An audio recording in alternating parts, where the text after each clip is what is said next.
Hello again, fellow audiophiles. I am Wave Theory, and today we are taking a look at the Moondrop Variations, a $520 US Tribrid in-ear monitor.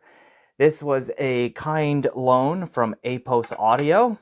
They have asked nothing in return other than a fair and honest evaluation of this product and have made no attempt to influence my opinion on this one way or the other.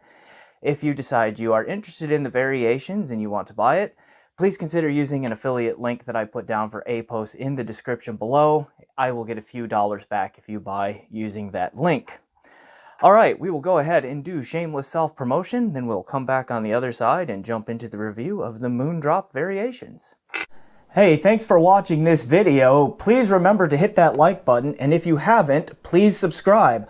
Also, I have a Patreon set up so that you can help support me on a monthly basis, and I've set up a PayPal donation so that you can help me out in that way too if a monthly subscription does not make sense for you. Links for all of that, including the benefits, in the description below. Please check those out. Alright, on with the show.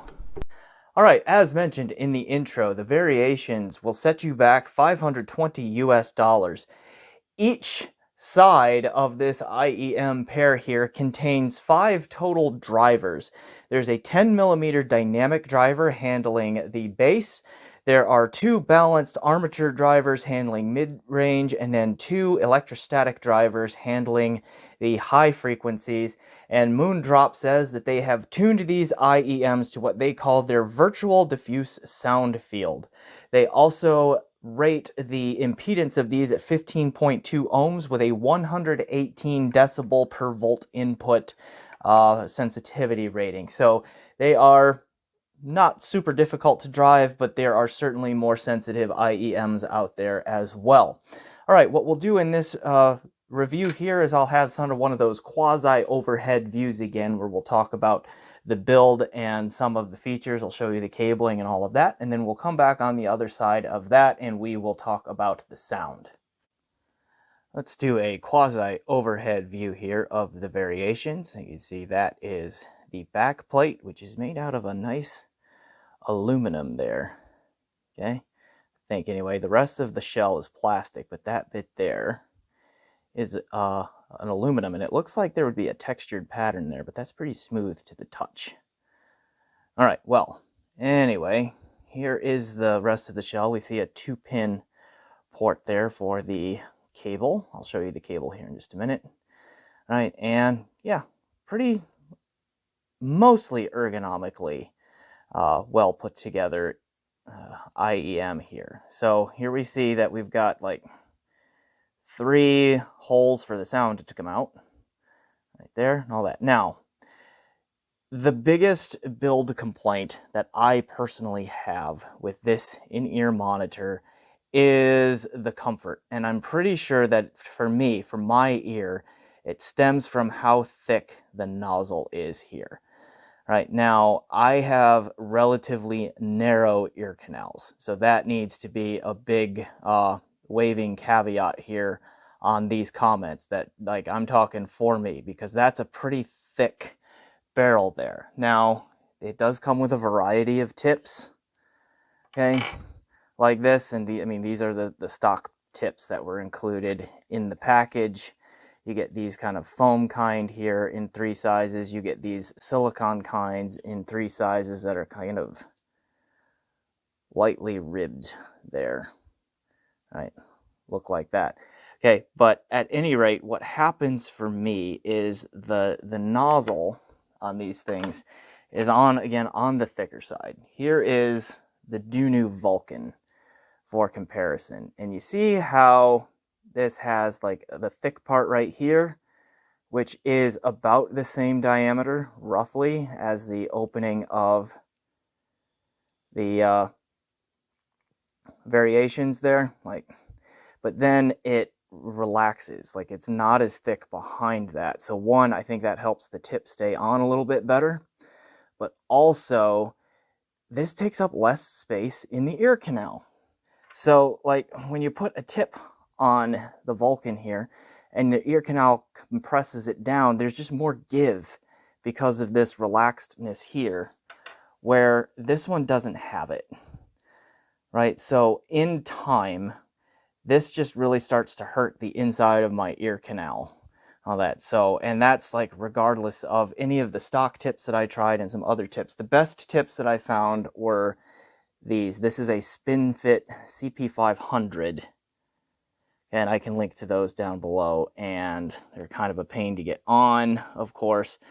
Okay, once they're on there, this helped a little bit because of this like longer taper here. Took some of the pressure off the inside of my ear, but was not a cure.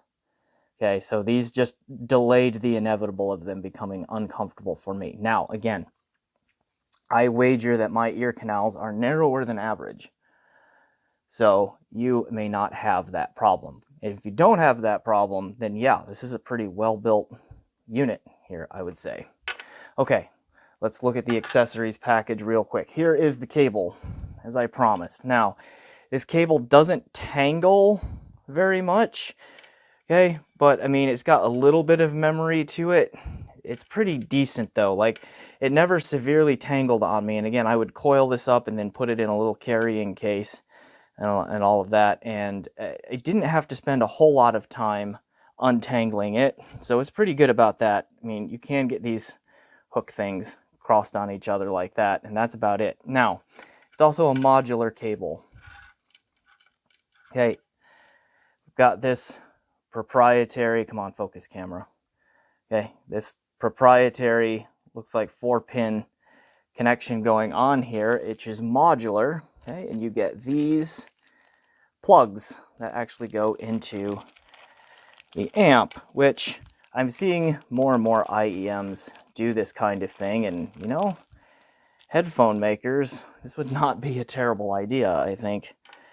Okay, because we get 4.4 millimeter Pentacon adapter that matches that. We get a 3.5 millimeter TRS single-ended connector here, and then we get a 2.5 millimeter TRRS balanced connection on that. So the cabling system there is pretty well thought out.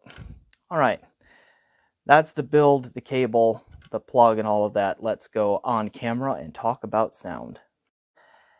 As we turn our attention towards the sound quality of this, of the variations here, I will lead off by saying that this has probably been the most overall complete and well-rounded sounding IEM that I have gotten in my ears for review so far. Now, that list is not extensive.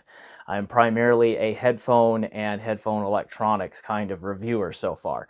But I have reviewed some IEMs, such as the Mangard TV1, the Dunu Vulcan, and there was a BASN MT Pro was in there, and then the Canera Nana 2.0.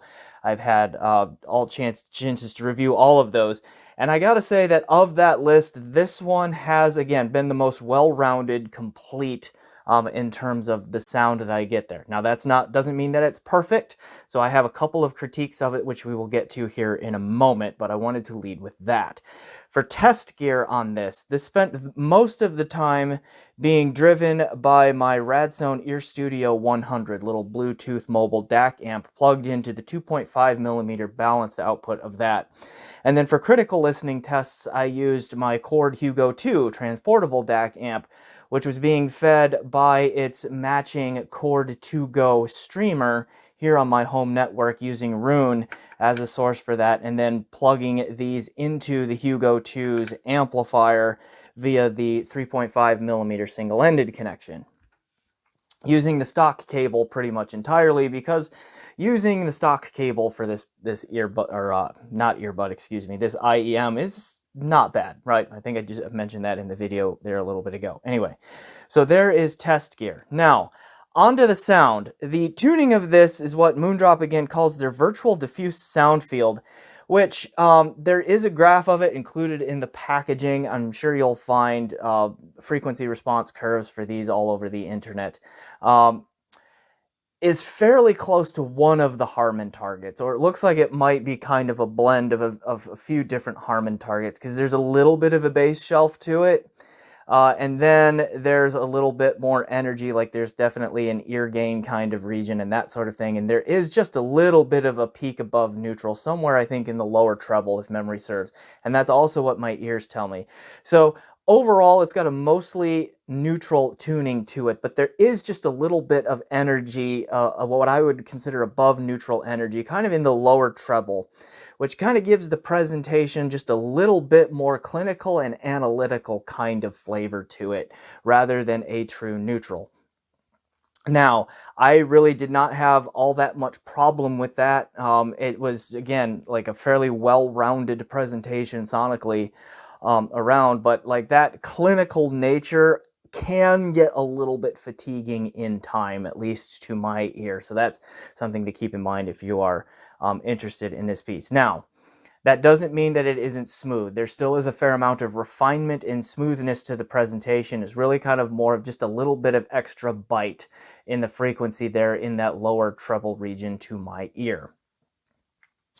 All right, now the other kind of sort of quirk here is that the bass extension is really good and there's a fair amount of sub-bass rumble and presence here, but it's not as full through the mid-bass as it sounds like it should be, at least to my ear, in comparison to that sub-bass presence. So it does seem like there is just a little bit of a hole in the mid-bass, relatively speaking, between the perceived presence of the true sub-bass and then the mid-range on up. Just a little bit, not, I don't want to call it recess, but just the presence is not quite there in the mid-bass there, which I think, again, kind of lends it back towards that just slightly more analytical kind of overall presentation to the sound signature.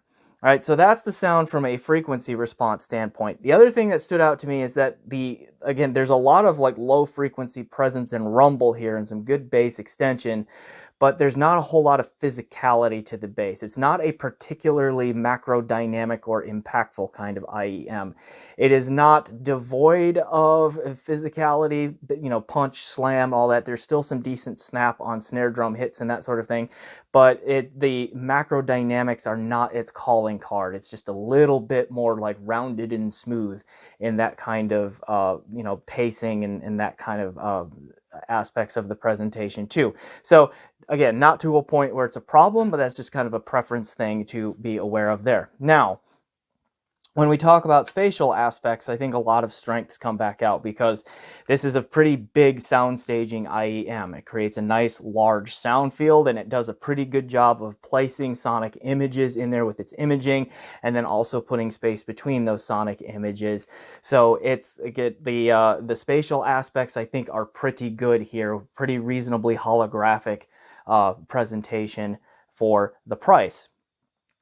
All right, the resolution I was not blown away by, but it also isn't really disappointing. Even though it kind of has that more like analytical kind of clinical thing through that lower treble region, in that region it can be just a little bit detail forward, but in other places like through the mid-range it's a little bit more relaxed in its detail retrieval.